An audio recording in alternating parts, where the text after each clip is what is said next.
Plastic ను పాతరేయడానికి ఊరే ఏకమైంది. రాకాసి ప్లాస్టిక్ ను తరుముతామని తీర్మానం చేశారు. పర్యావరణ పరిరక్షణ గ్రామంగా తీర్చిదిద్దాలన్న లక్ష్యంతో గ్రామస్తులంతా ప్లాస్టిక్ నిషేధంపై మూకుమ్మడిగా ప్రతిజ్ఞ చేశారు. నిర్మల్ జిల్లా దిలావల్పూర్ మండలం గుండంపల్లిలో గ్రామంలో ప్లాస్టిక్ నిషేధంపై తీర్మానం జరిగింది. గ్రామంలో ప్లాస్టిక్ ను నిషేధించి భావితరాలకు పరిశుభ్రమైన పర్యావరణాన్ని ఇద్దామని ప్రతిజ్ఞ చేశారు. ఒకసారి వాడి పడేసే కవర్లు, గ్లాసులను ఇకపై గ్రామంలో వాడొద్దని నిర్ణయం తీసుకున్నారు. గ్రామస్తుల నిర్ణయంపై జిల్లా వ్యాప్తంగా ప్రశంసల వర్షం కురుస్తోంది.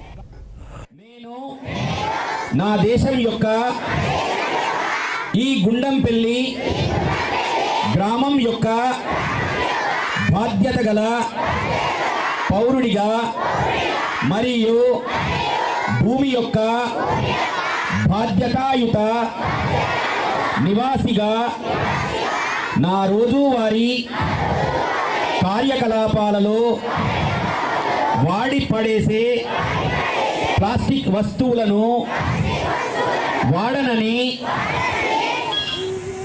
ప్లాస్టిక్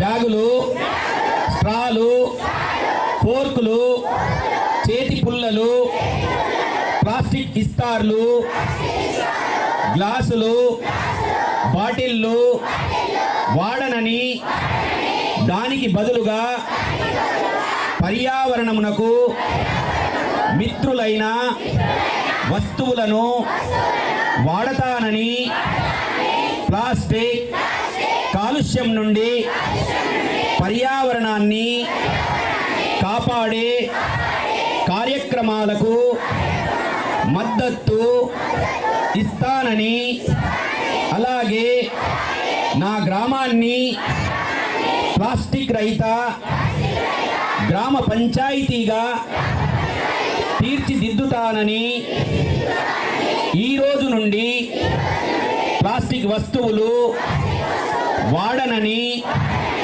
మనస్ఫూర్తిగా ప్రమాణం